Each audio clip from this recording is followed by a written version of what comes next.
Verdades que nem todos os católicos estão preparados para ouvir foi revelado durante a homilia por Dom Adair. O período mais difícil já enfrentado pelos padres aqui no Brasil é exposto de forma heróica e que revelou o grande perigo que muitos católicos adormecidos estão prestes a cair. Se muitos católicos achavam que a narrativa sobre política e religião eram algo que jamais poderia se misturar, Dom Adair quebra todo o protocolo e faz homilia histórica revelando os bastidores diabólicos da política no Brasil. Mas o que será que Dom Adair disse que fez lavar a alma da maioria dos católicos do Brasil? Fique aí que você vai saber já já, logo após a vinheta.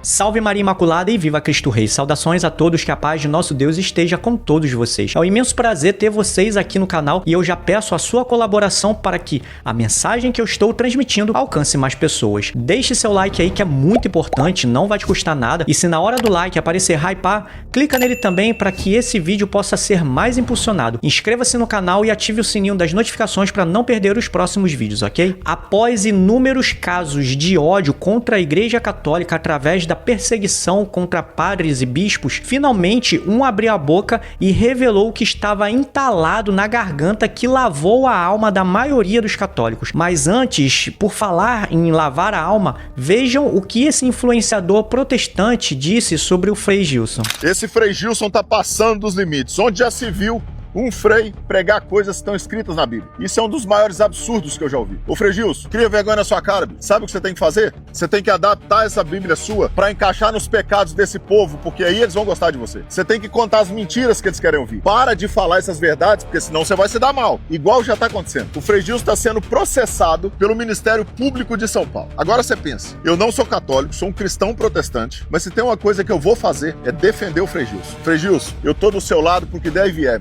Sabe por quê? Porque o Frei Gilson é um homem de Deus. É um homem que prega a palavra de Deus. E isso tá incomodando muito, né? Eu sei que se você tá assistindo o meu vídeo com raiva do Frei Gilson, eu sei que o que ele fala incomoda o que vive em você. E é pra isso mesmo que a gente existe. Eu sei que o Frei Gilson colocar milhões de pessoas pra orar de manhã incomoda quem não presta. E essa perseguição ao Frei Gilson tá só começando. Porque a Bíblia diz que vai piorar. É profecia. No fim dos tempos, os cristãos seriam perseguidos e mortos. Só que eu tenho um recado pra galera da militância que persegue cristão. Pode vir que a gente está pronto para a batalha. Só lembrem de uma coisa: quem defende a gente é o Criador de todo o universo e ele não dorme, diz a palavra de Deus. Inclusive, se você é cristão, você tem que parar de abaixar a cabeça para esse tipo de gente. Você também tem que estar com o Frei Gilson na trincheira. O que ele está falando está escrito na Bíblia. Ou você acredita em tudo que está ali, ou você não acredita em nada.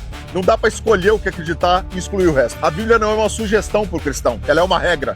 E o mal vai fazer de tudo para apagar a verdade. E você precisa estar atento a isso. Claro, sempre respeitando as pessoas, nunca agindo com violência, porque não é isso que Cristo espera de você.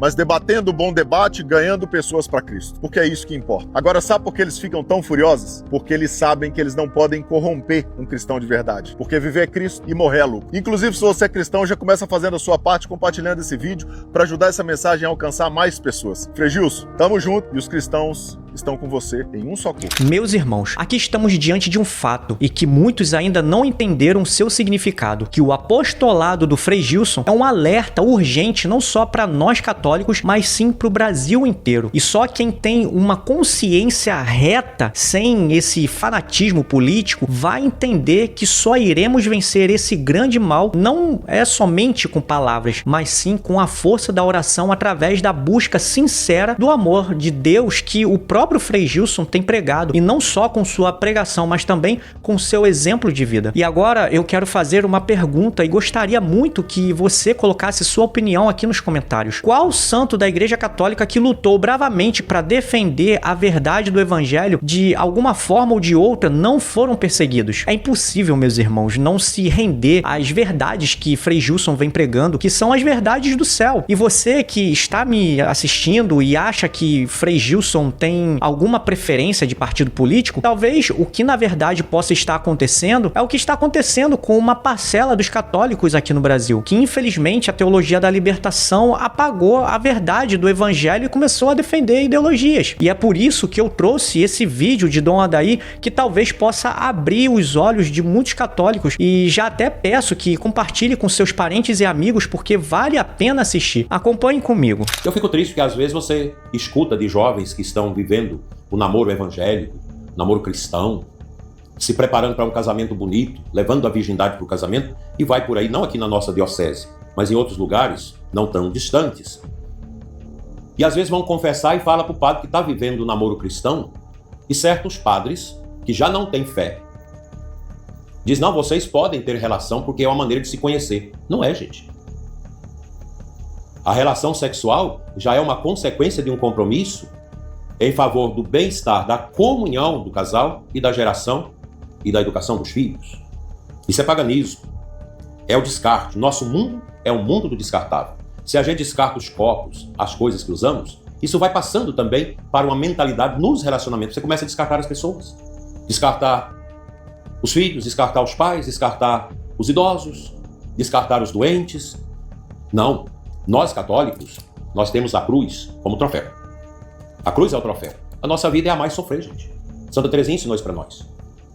Você casa, não é por emoção, nem por poesia. Você casa para carregar a cruz a dois. Nós, solteiros, celibatários, as irmãs, nós carregamos a nossa cruz sós. Mas o casal é a esposa e o esposo agarrado na mesma cruz. São as doenças, as dificuldades, as perturbações, as tentações, as investidas de Satanás no casamento. São João Paulo II, o apóstolo das famílias, falava com enorme profundidade sobre isso. Na exortação apostólica sobre a família, ele ensinou: o futuro da humanidade passa pela família, porque é a cruz. O futuro da humanidade não passa pelas ONGs, não passa por esses partidos comunistas, não passa por esse ou aquele movimento, passa pela família. Mas a família é cristã. A família onde o homem e a mulher colocam suas vidas em comunhão, gera seus filhos, às vezes com grande dificuldade, mas com amor, carregando a cruz. Isso é família. E ele dizia ainda que a família é o primeiro e vital núcleo da sociedade. A família é anterior ao Estado. O que esse pessoal comunista prega? Um partido único, mandando em tudo, e o Estado como dono de tudo. Isso é o comunismo.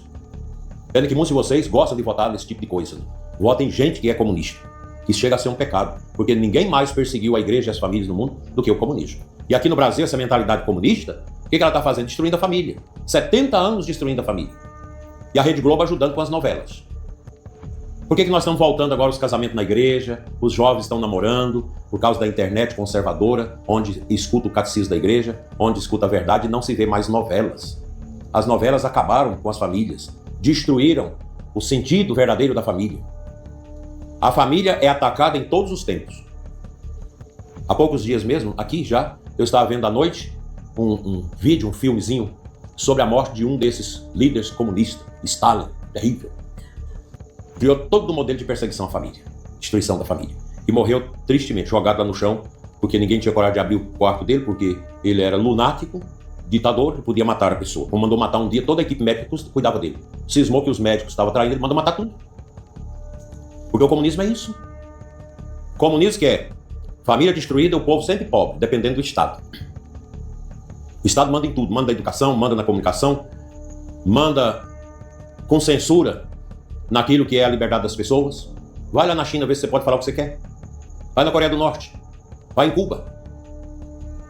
Vai lá na Nicarágua para ver se a gente pode falar o que quer. Não, porque lá é o comunismo. Vai lá ver se a igreja tem liberdade nesse país. Nicarágua, esse ano, a igreja não pôde nem fazer uma procissão de ramos. Quer ser católico só dentro da igreja e tem lá o vigia do governo escutando se o padre não está falando contra o comunismo. Aqui no Brasil o povo quer, inclusive aqui em São Domingo. Tem muita gente aqui, a gente vê pelo resultado das eleições, que ama o comunismo. Vocês estão errados.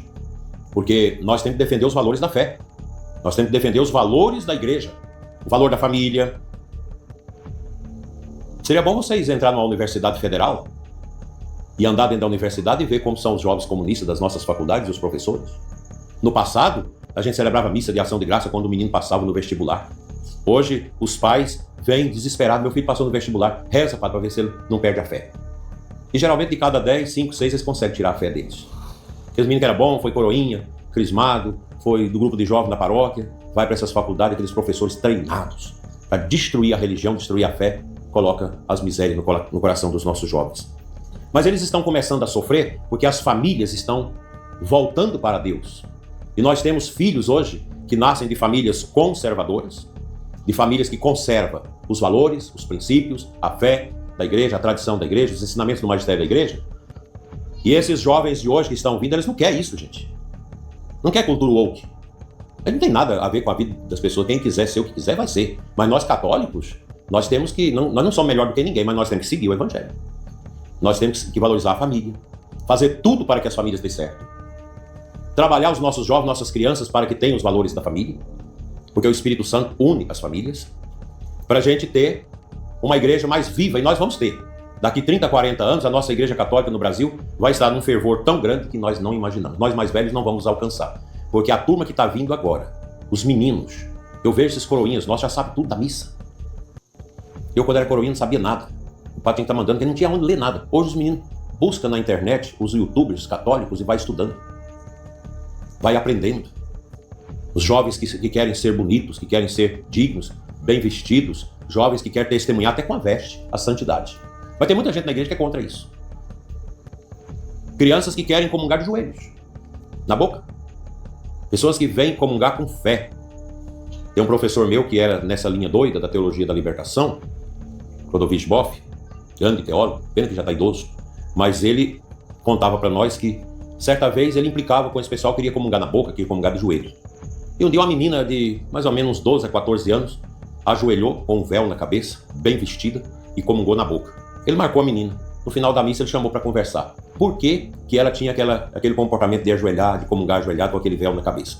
A menina deu uma aula de piedade para ele. Anunciou o mistério de Deus para ele. E ele falou, de hoje em diante, nunca mais proíbo. Se eu puder, eu vou incentivar. Essa é a igreja de Jesus Cristo. A igreja do Senhor não é esse vazio que em muitos lugares nós estamos vivendo. A igreja que Jesus quer é a igreja que adora. A igreja que ama a Santa Missa, que ama a palavra de Deus.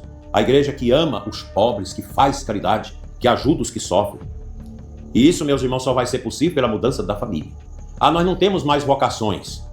Não tem jovens para o seminário. Não tem moças para o convento. Porque as famílias não têm filhos. Família de um filho, 2 filhos. Muitas de vocês aqui poderiam ter mais filhos, mas não tiveram, porque fizeram laqueadura, acharam. Ninguém pregava que isso é pecado. Homens que fizeram vasectomia. Né? Por isso nós não temos vocações. Nós estamos agora, nesse final de semana, com 55 jovens em Formosa, fazendo preparação para ir para o seminário. Encontro vocacional. Dali uns 12 a 15 vão para o seminário. Porque as famílias estão crescendo. Na nossa diocese nós temos família até de 14 filhos. Eu visitava 2 anos atrás uma família de 12 filhos. A mais velha, a primeira, se preparando para o casamento. Todos os irmãos envolvidos. E a gente pobre. 2 meninos, acho que até já foram para o seminário, e 2 para o convento. Os outros vão casar. Família, gente. Família católica não é família do mundo, não é família de novela da Rede Globo.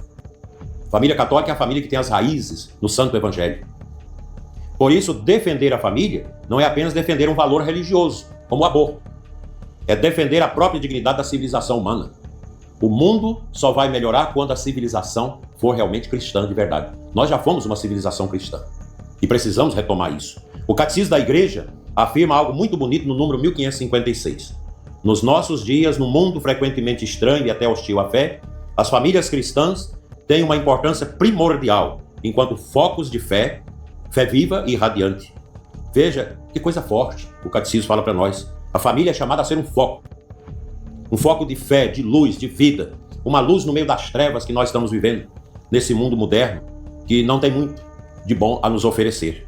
Tá aí, meus irmãos, toda a verdade que infelizmente nem todos os católicos estão preparados para ouvir. E tudo que Dom Adair disse só tem uma coisa que gostaria de dar a minha opinião. Começando por mim, o catolicismo no Brasil ainda está muito distante daquele que Deus espera de nós. E é por isso que aqui nesse canal eu só quero ser esse eco das verdades ditas pelos verdadeiros profetas como Frei Gilson e Dom Adair. E se você gostou desse vídeo e ama as pregações de Dom Adair, então escreve aqui nos comentários Dom Adair, o terror dos hereges. Não esqueça também de dar o seu like se aparecer o botão de hypar. Clica nele também e compartilhe esse vídeo com seus parentes e amigos para que mais pessoas conheçam nossa fé católica. Eu vou ficando por aqui, até o próximo vídeo e que viva Cristo Rei!